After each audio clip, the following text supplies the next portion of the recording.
Olá, querido aluno! Mais uma aula agora sobre indicadores econômicos. Dessa vez vamos falar sobre GPM, um indicador tão importante quanto o IPCA. Então, o que é o IGPM? O IGPM é o Índice Geral de Preços do Mercado. Ele é um indicador econômico que acompanha as variações dos preços, mensura em parte a inflação e a atividade econômica no país, e ele é composto pela ponderação de outros três índices, né, que é o IPA, o IPC e o INSC, cada um com seu determinado peso aí, né, o IPA 60%, o IPC 30% e o INSC 10%. Mais para frente vamos dar mais detalhes do que significa cada um desses indicadores aí, tá? Desses índices. Então, diferente do que acontece com o IPCA, o IGPM é calculado pela Fundação Getúlio Vargas, né, que é a FGV, e o seu objetivo é servir como indexador para atualização de preços em aluguéis, energia elétrica e outras tarifas.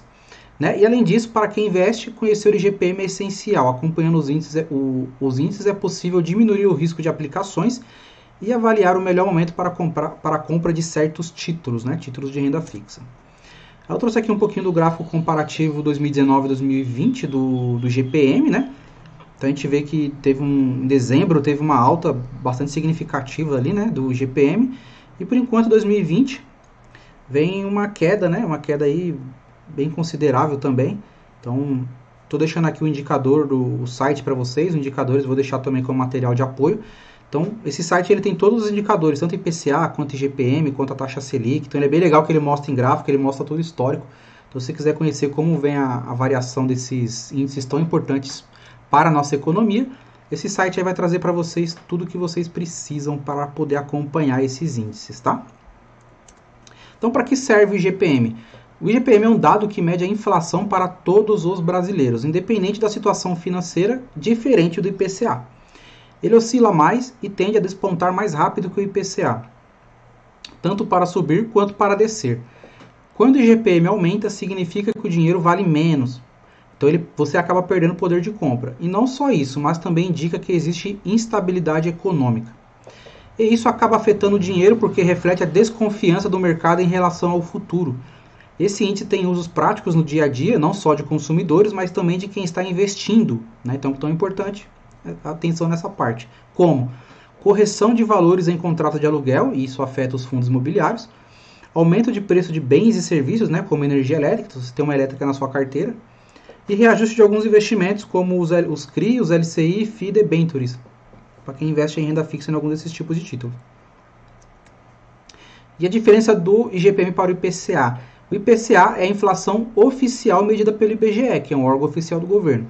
Uma taxa que oscila menos e indica de forma oficial o quanto o dinheiro deixa de valer ou valoriza. Né? Oscila menos hoje em dia, né? Porque no passado aí tivemos hiperinflação e de um dia para o outro a taxa subia e caía de forma brutal. Além disso, serve como indexador para grande parte dos investimentos de renda fixa e é focado no consumidor final. Já o IGPM ele é calculado mensalmente pela FGV e ela se aproxima mais do mercado, né? Então não tem tanta ligação com o governo e tende a oscilar mais por isso.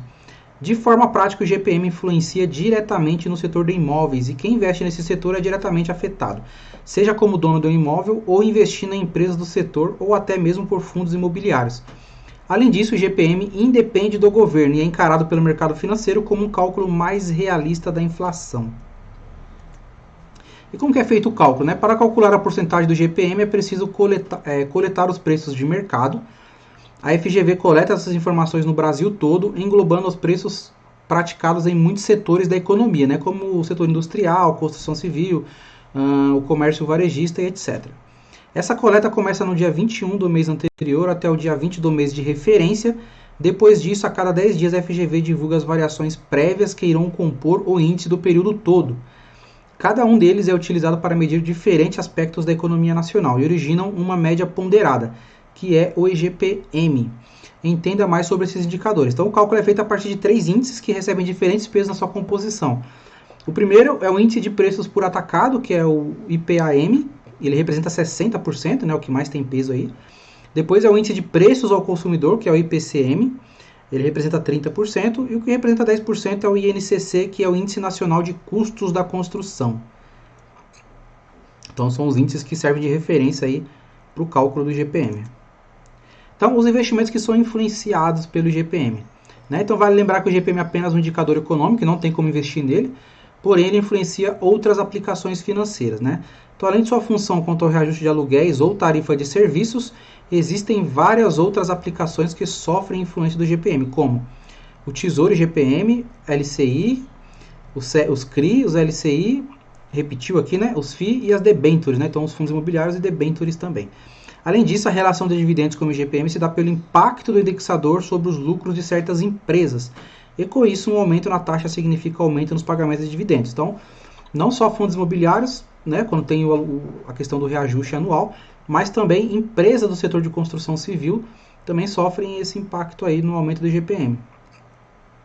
Né, porque tem muitas empresas que são incorporadoras, então elas não são fundos imobiliários, mas elas são incorporadoras. Então elas recebem parte dos aluguéis também ali.